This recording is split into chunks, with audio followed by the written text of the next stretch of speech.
You know what? I've decided I'm going to make a YouTube video. And I'm not doing it at this desk. There's nothing here for you to watch. I'm also not going to do it wearing this, so let me fix that. Yeah, I actually look presentable now. I'm okay with this. We're still at the desk, though, so let's change our location. I think outside would be great. Quick food break. Definitely going to need to eat first. I think better after some food. Let's see here. Wow, I don't really have anything.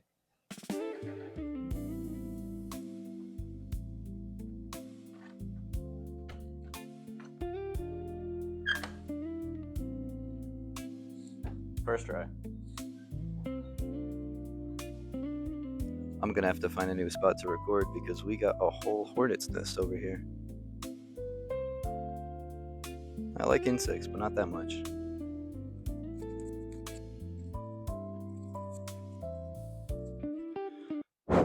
So I'm someone who's on YouTube a lot. I think this is common for a lot of younger people, especially my age, because we had COVID-19 when we were going through high school. I was personally a freshman when it happened. Some people going through college, middle school, different phases of life. It wasn't necessarily easy for anybody.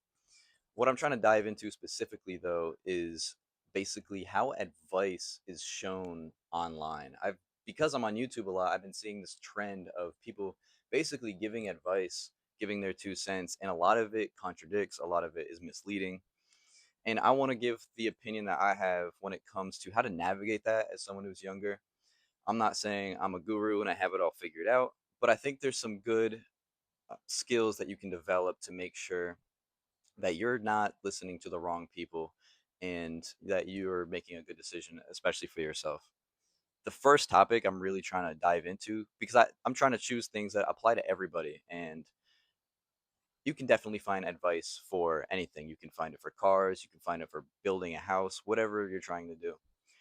But the two I want to stick to is health and finance. Those two are very popular, they're very mainstream, has a huge audience.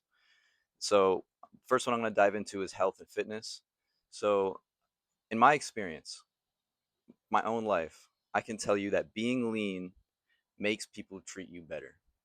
If you're lean, ever heard the saying lean is law? I mean, that is a true saying. That is 100% factual.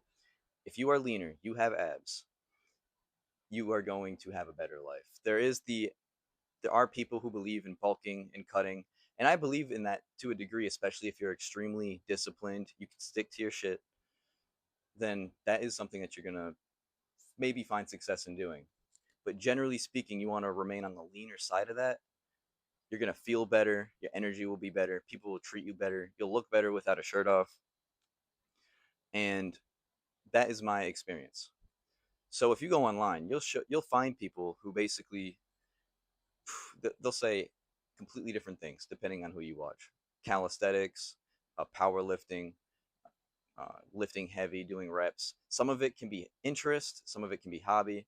What do you prefer? Do you prefer high intensity workouts, things like that? And I think that you can also dive into a rabbit hole of, oh, what's the most optimal? What's going to make it so that I'm going to basically improve the most? And, should I bulk? Should I cut? I'm this body fat. This is what I should do. Oh, I weigh this much. Should I care about this? Should I care about my BMI? What should I go off of? And there's people basically trying to tell you the way to do it and give their 2 cents. And that can be a great thing. You can learn exercises from it, and that's fantastic advice. You can learn, the basics on nutrition through trusted sources, and I'm going to get more into that here in a second. But what I'm trying to say is there's a lot of different people giving different advice, and I have my own experiences, so I'm using that to contrast with the people here. So, like I said, my experience is lean is law. You want to stay lean as possible. Okay, I might have to lose weight. Then it's which diet do I follow? Do I want to do a keto diet, a paleo diet, just restrict calories? What's the best thing for me? And a lot of the people giving advice will be people that are on steroids and they have motives of trying to sell you some sort of brand, some sort of pill, right, to help you lose weight. And first of all, if they're using steroids, they did not earn any of that muscle that they have. well, they earned it to a degree, but generally speaking, they took a huge shortcut, and they're less healthy than someone who's just lean and didn't use steroids. And I'm not talking about the person who's lean, does crack cocaine, and they never eat. I'm talking about just the average person who stays in shape. They're fairly disciplined, things like that. So when you're listening to these people who may even claim to not use steroids, things like that, then you're listening to somebody who is basically full of themselves. That you shouldn't listen to someone like that. Um, you need to find somebody who has, generally speaking, a proven track record of helping other people who actually improve their life from a perspective of similar to yourself, right? So someone that actually has a track record in their real life that help them, and not listen to these fake people, these fake gurus that are out there. All right, so I'm going to transition it into the other topic, which is finance. Now, this is a huge one. You tons of finance channels out there. There's even a niche where it's like finance and gaming. People will casually talk about it, and sometimes those can be more valuable than someone who's actually like a what's the word I'm looking for? Professional, and people who do it for real money because they're driven by motives on the side. I'm going to start with the two types of investing that I've seen when it comes to, or not, sorry, not investing, but trying to build wealth for like this community of giving advice to other people, younger people like myself. Because if you're young, you have plenty of time to make the right decision, to mess up, and then make the right decision later. But the sooner you do it, the better. Now, I'm not a financial advisor or anything, but this is just what I've noticed. So there seems to be two categories. There's a few channels. I'll just say Dave Ramsey spearheads the invest long term. I mean, you can be aggressive, but you're being smart about it. So S&P 500, mutual funds, things like that. Open up a Roth IRA so you can grow tax free money. Um, if you have a match, an employer match, take advantage of it. Make sure you have emergency fund.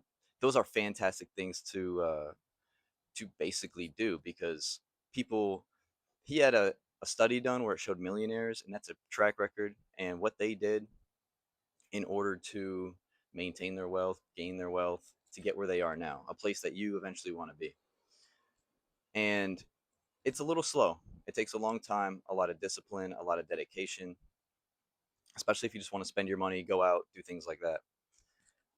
I find that that is not as popular as the other side of finance. And this is the get rich quick.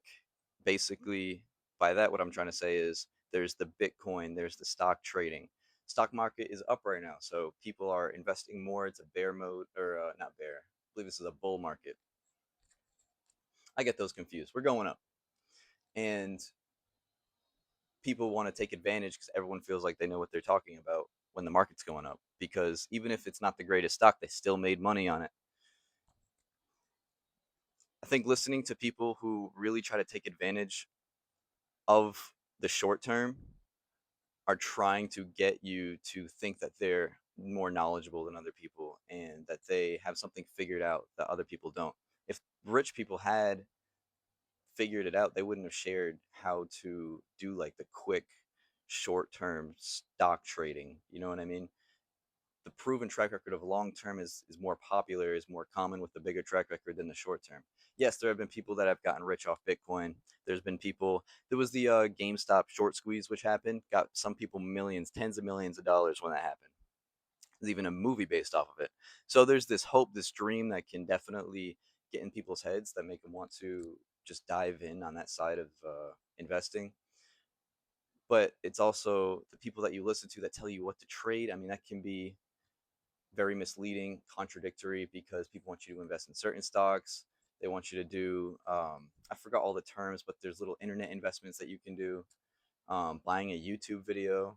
I think there was the Charlie Bit My Finger YouTube video that sold for a couple $1 million. And I think it can be very confusing. I have learned to look at things with a track record. So you can look back at people who have helped others, and it's made a huge difference over a long period of time. So if I'm looking at investing, right, something that has had, say, he was a financial advisor, a 30-year track record of constant uh, people gaining money, people earning their wealth, then that is more trustworthy than someone who seems to have gained $4 million and they posting it on their Instagram, things like that. And when it comes to fitness, it could be the same thing.